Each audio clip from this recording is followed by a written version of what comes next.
ফজর সালাত অন্যান্য সালাত অপেক্ষা ফজর সালাতের বৈশিষ্ট্য ও গুরুত্ব বেশি। নবী সাল্লাল্লাহু আলাইহি ওয়াসাল্লাম বলেন, এশা ও ফজর সালাতে কি ফজিলত রয়েছে, মানুষ যদি তা জানত তবে উক্ত সালাতে হামাগুড়ি দিয়ে হলেও উপস্থিত হতো। সহিহ বুখারী ও মুসলিম। নবী সাল্লাল্লাহু আলাইহি ওয়াসাল্লাম আরও বলেন, যে ব্যক্তি এশার সালাত জামাআতে আদায় করল, সে যেন রাত্রির অর্ধাংশ ইবাদাতে লিপ্ত থাকল, এবং যে ফজর সালাত জামাআতে আদায় করল সে যেন পূর্ণ রাত্রি সালাত আদায় করল। সহিহ মুসলিম। এবং তিনি সাল্লাল্লাহু আলাইহি ওয়াসাল্লাম বলেন, যে ব্যক্তি ফজরের সালাত আদায় করল সে আল্লাহর জিম্মার অন্তর্ভুক্ত হল। সহিহ মুসলিম।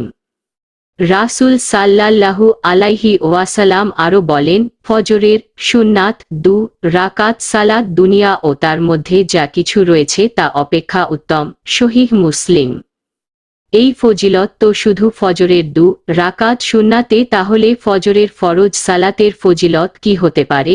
নিশ্চয় সুন্নাতের চেয়ে ফরজের সওয়াব অনেক বেশি ও উত্তম। এ সমস্ত হাদিস ফজর সালাতের বিরাট প্রতিদান ও গুরুত্বের দলিল। অতএব প্রিয় মুসলিম ভাই, ফজর সালাতে অলসতা করে এত অধিক নেকি সওয়াব নষ্ট করবেন না, বরং ওই সমস্ত মাধ্যম অবলম্বন করার চেষ্টা করুন যা আপনাকে আল্লাহর হুকুমে ফজর সালাতের জন্য জাগিয়ে দিবে।